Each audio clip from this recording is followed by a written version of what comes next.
तो hello student, welcome back to my channel Samrat academy. तो दोस्तों, इस वीडियो में हम बात करने वाले हैं केमिस्ट्री के इंपॉर्टेंट क्वेश्चन। ठीक है, बहुत ही महत्वपूर्ण क्वेश्चन बात करेंगे हम केमिस्ट्री के, जो कि बहुत ही ज़्यादा अनिवार्य होता है उसको याद करना, क्योंकि एग्जाम में आएगा।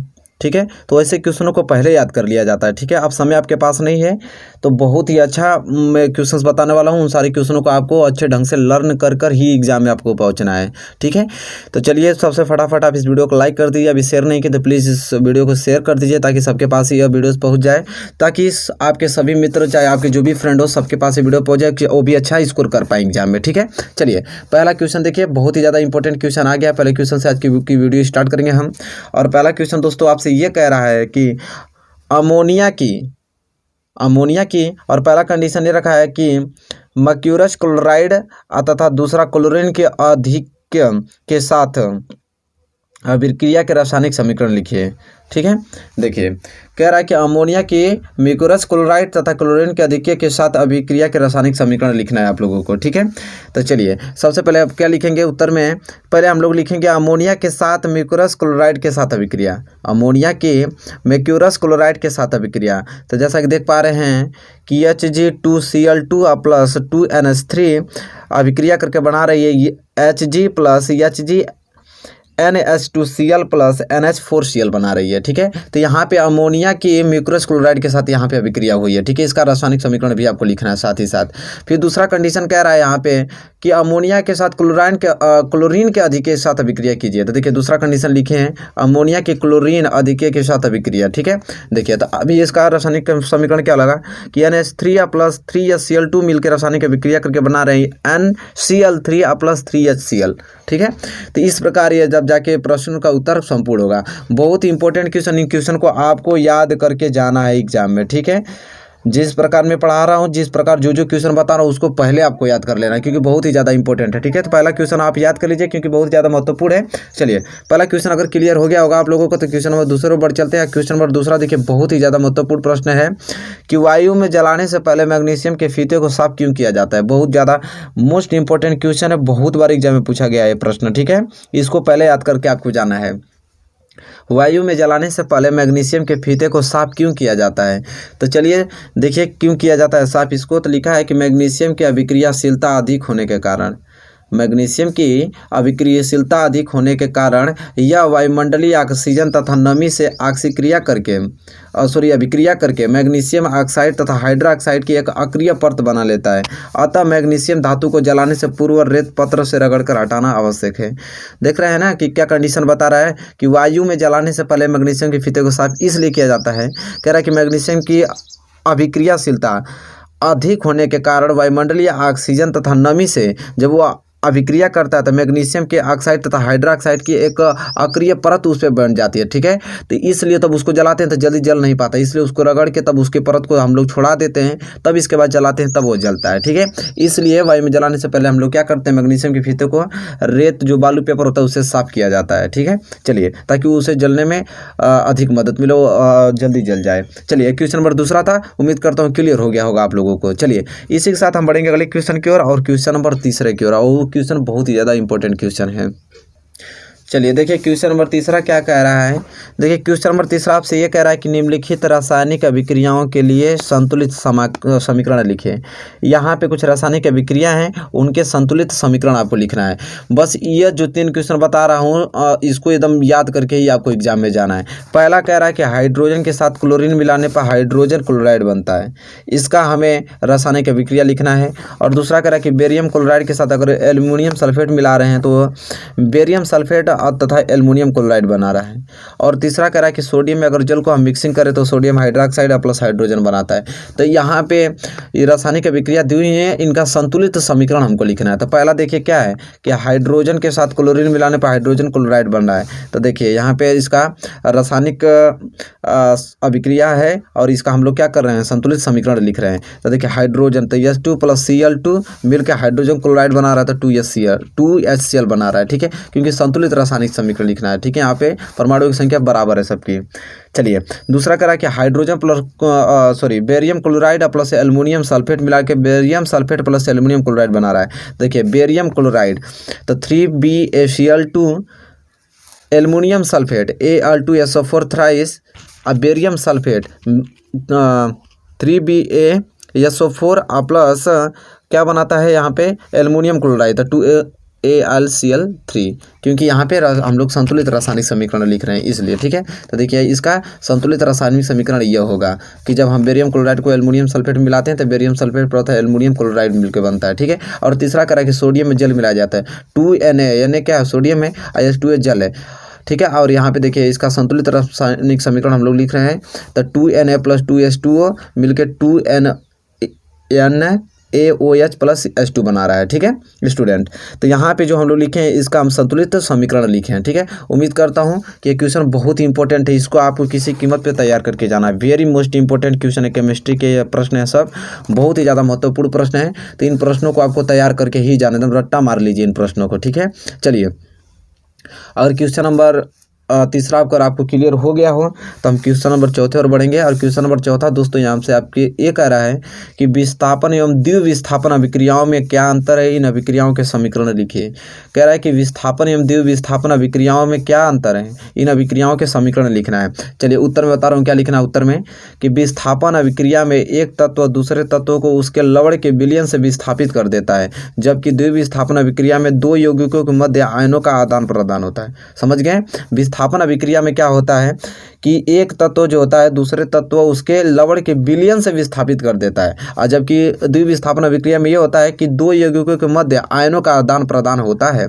जैसा कि उदाहरण भी देख लीजिए, यहाँ पे है Zn + CuSO4, जो ये अभिक्रिया करके क्या बना रहा है कि ZnSO4 + Cu, ठीक है। इसको देखिए विस्थापित करके यह इसमें कर दिया है इसको, ठीक है। तो दोस्तों ये किसकी एग्जाम्पल है, विस्थापन के विक्रिया, क्योंकि विस्थापन में क्या करे कि एक तत्व दूसरे तत्व से उसके लवण के विलयन से विस्थापित कर देता है, ठीक है। और दूसरा क्या रहा है कि द्विविस्थापन क्या करते हैं कि दो यौगिकों के मध्य आयनों का आदान प्रदान होता है, जैसे BaCl2 + Na2SO4 मिलकर द्विविस्थापन अभिक्रिया। देखिए क्या बना रहा है कि 2NaCl, ठीक है। यहाँ जो NaCl2 ये साथ अभिक्रिया कर रहा है, और BaSO4 ये जो Ba है वो SO4 के साथ अभिक्रिया कर रहा है। तो मतलब एक दूसरे से अणु से क्या कर रहे हैं, आदान प्रदान कर रहे हैं, ठीक है, आयनों का आदान प्रदान कर रहे हैं। तो दोस्तों ये इसका एग्जाम्पल भी आपको लिखना है, ठीक है। ये क्वेश्चन नंबर चौथा था। उम्मीद करता हूँ बहुत ही मोस्ट इंपॉर्टेंट क्वेश्चन था क्वेश्चन नंबर चौथा, तो इसे आप लोग किसी कीमत पे आपको तैयार कर लेना, ठीक है। चलिए क्वेश्चन नंबर चौथा अगर आपको क्लियर हो गया है और अच्छे ढंग से इसे नोट करके याद करके ही आपको जाना, केमिस्ट्री के बहुत इंपॉर्टेंट क्वेश्चन आप लोगों को मैं बता रहा हूँ। चलिए और क्वेश्चन नंबर चौथा आप लोगों को अच्छे ढंग से क्लियर हो गया होगा, कोई दिक्कत नहीं होगी, तो हम बढ़ेंगे अगले क्वेश्चन और क्वेश्चन नंबर 5वें की ओर। चलिए देखिए क्वेश्चन नंबर 5वां क्या कर रहा है आपसे। क्वेश्चन नंबर 5वां स्टूडेंट आपसे ये कर रहा है कि निम्न रासायनिक समीकरणों को संतुलित कीजिए। निम्न रासायनिक समीकरणों को क्या करने के लिए बोला है, संतुलित करने के लिए बोला है, ठीक है। यहाँ पे 4 दिया हूँ, चारों अगर याद कर लेते हैं तो चारों में से 1-2 जरूर आएगा, ठीक है। तो यहाँ कह रहा है निम्न रासायनिक समीकरणों को संतुलित कीजिए। तो पहला है कि HNO3 + CaOH thrice + CaNO3 thrice twice + H2O, ठीक है। तो ये पहला। दूसरा करा कि NaOH + CH2SO4 रासायनिक अभिक्रिया करके बना रहे हैं Na2SO4 + CH2O बना रहे हैं। और तीसरा NaCl + AgNO3 मिलकर बना रहे हैं AgCl + NaNO3 बना रहे हैं। और चौथा BaCl2 + H2SO4 मिलकर बना रहे हैं BaSO4 + HCl बना रहे हैं। तो इन चारों का आपका रासायनिक समीकरण को संतुलित करना है, ठीक है। तो जैसा कि देख पा रहे हैं पहला है आपका HNO3 + CaOH ट्वाइस प्लस अभिक्रिया करके बना रहा है CaNO3 ट्वाइस + H2O। अब इसका हमें क्या करना है, संतुलित समीकरण लिखना है। तो देखिए यहाँ पहला का यहाँ पे समीकरण यहाँ पे लिखा गया है, जैसा कि देख पा रहे हैं कि 2HNO3 + CaOH ट्वाइस रासायनिक समीकरण के बना रहे हैं आपके CaNO3 ट्वाइस + 2H2O। तो यह पहले का आपका क्या है, संतुलित समीकरण हो गया, ठीक है। पहले का संतुलित समीकरण क्या होगा, यह होगा, जैसा कि आप यहाँ पे नोट कर सकते हैं। पहले का संतुलित समीकरण ये हो गया। दूसरा कह रहा है NaOH + H2SO4 मिलकर बना रहे हैं Na2SO4 और H2O। अब इसका हमें संतुलित समीकरण लिखना था, जैसा कि देख पा रहे हैं कि 2NaOH H2SO4 Na2SO4 + 2H2O। ये इसका क्या हो गया, और संतुलित रासायनिक समीकरण हो गया। ठीक है, यहाँ पे इन समीकरणों को क्या हो गया, इस समय एकदम संतुलित, सबकी परमाणु संख्या बराबर है यहाँ पे। ठीक है, संतुलित समीकरण हो गया है। ठीक है, तो इस चारों को एकदम याद करके ही आपको जाना है। तीसरा है कि NaCl प्लस AgNO3, ये दोनों विक्रिया करके मिलकर बना रहे हैं AgCl प्लस NaNO3 बना रहे हैं। अब इसका हमें संतुलित रासायनिक समीकरण लिखना है, तो तीसरा का लिखिए NaCl AgNO3 मिलकर बना रहे हैं AgCl NaNO3। तो यहाँ पे अब ये जो समीकरण आपको दिखाई दे रहा है इस समय, यह संतुलित समीकरण है। ठीक है, यह संतुलित हो गया। इन समीकरणों को मैंने संतुलित करके यहाँ पे लिख दिया। तो ये तो पूछा था कि संतुलित कीजिए। और चौथा आपका है कि BaCl2 प्लस H2SO4 मिलके बना रहे हैं BSO4 और HCl बना रहे हैं। तो इसका संतुलित समीकरण लिखिए BaCl2 प्लस H2SO4 और समीकरण बना रहे हैं, दोनों का विक्रिया करके बना रहे हैं BSO4 प्लस 2HCl। ठीक है, तो यहाँ पे यह जो है यह संतुलित रासायनिक समीकरण हो गया। तो इन चारों का मैंने यहाँ पे संतुलित करके लिख दिया है। आप इसको नोट कर लीजिए, पहले इसको नोट कर लीजिए, फिर एक एक करके मैंने संतुलित किया है, इसको नोट कर लीजिए। ठीक है, चलिए, और क्वेश्चन नंबर 5 आपको क्लियर हो गया होगा, कोई दिक्कत नहीं होगी, कोई डाउट नहीं होगा आप लोगों को। तो हम क्वेश्चन 6वें और बढ़ें। और क्वेश्चन नंबर 6वां बहुत ही ज़्यादा इंपॉर्टेंट क्वेश्चन है। इस क्वेश्चन को तुरंत याद करके ही आप जाइएगा, जरूर जाइएगा। 5वां और 6वां बहुत ज़्यादा इंपॉर्टेंट है। ठीक है, चलिए, 6वां कह रहा है कि निम्न अभिक्रियाओं के लिए संतुलित रासायनिक समीकरण लिखिए। यहाँ पे आपको अभिक्रिया दिया है, इसका संतुलित रासायनिक समीकरण लिखना है। पहला आपको दिया है क्या कि calcium hydroxide plus carbon dioxide मिलकर बना रहे हैं कैल्शियम कार्बोनेट प्लस जल। और दूसरा कह रहा है कि जिंक में अगर सिल्वर नाइट्राइड मिला दिया जाए तो वो बनाएंगे जिंक नाइट्रेट प्लस सिल्वर बनाएंगे। और तीसरा एल्युमिनियम के साथ एल्युमिनियम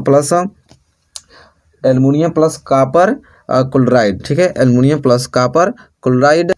देखिए, कॉपर क्लोराइड मिलके क्या बना रहा है, यहाँ पे एल्युमिनियम क्लोराइड प्लस कॉपर बना रहे हैं। ठीक है, और एक है कि barium chloride plus potassium sulphate मिलकर क्या बना रहे हैं, barium sulphate plus potassium chloride बना रहे हैं। तो इन्हीं के क्या लिखना है हमको, संतुलित रासायनिक समीकरण लिखना है। ठीक है, इन्हीं का हमें लिखना है क्या, संतुलित रासायनिक समीकरण लिखना है। तो चलिए पहला देखते हैं। पहला आपको क्या दिया है, यहाँ पे पहला हमको दिया है कि कैल्शियम हाइड्रोक्साइड में अगर कार्बन डाइऑक्साइड मिला रहे हैं तो कैल्शियम कार्बोनेट प्लस जल। ठीक है, तो यहाँ पे देखिए कैल्शियम हाइड्राइड के लिए CaOH twice plus carbon dioxide CO2। ठीक है, मिलके क्या बना रहे हैं यहाँ पे कैल्शियम क्लोराइड CaCO3 प्लस जल बना रहे हैं H2O बना रहे हैं। ठीक है, तो यहाँ पे लिक्विड है, यहाँ पे गैस है, तो इसका सिंबल भी आप लोगों को देते जाना है। ठीक है, दूसरा कह रहा है कि जिंक प्लस सिल्वर नाइट्रेट मिलके क्या बना रहे हैं, जिंक नाइट्रेट प्लस सिल्वर बना रहे हैं। तो देखिए जिंक के लिए Zn और सिल्वर नाइट्रेट 2AgNO3 मिलके क्या बना रहे हैं, जिंक नाइट्रेट NO3 ट्वाइस और प्लस सिल्वर बना रहा है तो 2Ag। तो यह हमारा संतुलित रासायनिक समीकरण यह हो गया। ठीक है, और तीसरा कह रहा है कि एल्युमिनियम प्लस कॉपर क्लोराइड, फिर ये दोनों मिलकर एल्युमिनियम क्लोराइड प्लस कॉपर बना रहे हैं। तो देखिए एल्युमिनियम के लिए लिखिए 2AgL, फिर कॉपर क्लोराइड के लिए 3CuCl2, और फिर ये मिलके क्या बना रहे हैं, एल्युमिनियम क्लोराइड 2AlCl3 और प्लस कॉपर तो 3Cu कॉपर बना रहे हैं। ठीक है, अब देखिए यह मेरा रासायनिक संतुलित रासायनिक समीकरण इसका हो गया। और चौथा कह रहा है कि barium chloride plus potassium sulphate मिलकर बेरियम सल्फेट प्लस पोटेशियम बना रहे हैं। तो देखिए बेरियम क्लोराइड BaCl2 और प्लस पोटेशियम सल्फेट K2SO4 मिलकर क्या, barium sulphate BSO4 plus potassium बना रहे हैं 2KCl बना रहे हैं। तो ये जो 2 है यहाँ पे 4 यहाँ पे जो हम लोग कर रहे हैं, तो ये सब हम लोग क्या कर रहे हैं, संतुलित रासायनिक समीकरण के लिए सब इसका सिंबल हम लोग लगा रहे हैं। अब ये जो समीकरण आपको दिखाई दे रहा है इन अभिक्रियाओं का यह संतुलित रासायनिक समीकरण है। तो यही तो हमसे पूछा है इसमें कि निम्न अभिक्रियाओं के लिए संतुलित रासायनिक समीकरण लिखिए। तो ये चारों दिया है, इसका संतुलित रासायनिक समीकरण यहाँ पे इसका स्क्रीनशॉट ले लिए। बहुत ज़्यादा इंपॉर्टेंट, इतना तैयार कर लेते हैं तो समझ लीजिए केमिस्ट्री में पास हो जाएंगे। ठीक है, पास पर तो नंबर ला देंगे बस इसी वीडियो से। चलिए, तो यहाँ पे मैंने बहुत ही ज़्यादा इंपॉर्टेंट क्वेश्चन इस वीडियो में बात किया है। अगर वीडियो आपको अच्छी लगी तो प्लीज़ इसे लाइक कीजिए और ज़्यादा से ज़्यादा शेयर कीजिए। और चैनल पे आप नए हैं तो प्लीज़ चैनल को भी सब्सक्राइब कर दीजिए और बेल आइकन को भी प्रेस कर लीजिए। लगातार वीडियो प्रोवाइड होती रही हैं इसमें, तो सभी वीडियोज़ को देखते रहिए और आगे भी वीडियोज़ जो आएंगे उसे रेगुलर आप देखते रहिए। अपना ऑफलाइन भी कोचिंग करते रहिए, अपना टाइम टेबल शेड्यूल बना लीजिए, क्योंकि समय आपके पास है नहीं, 2 ही महीने हैं, और बेहतर से तैयार कीजिए। तब तक के लिए दोस्तों धन्यवाद, मिलेंगे आपसे नेक्स्ट वीडियो में।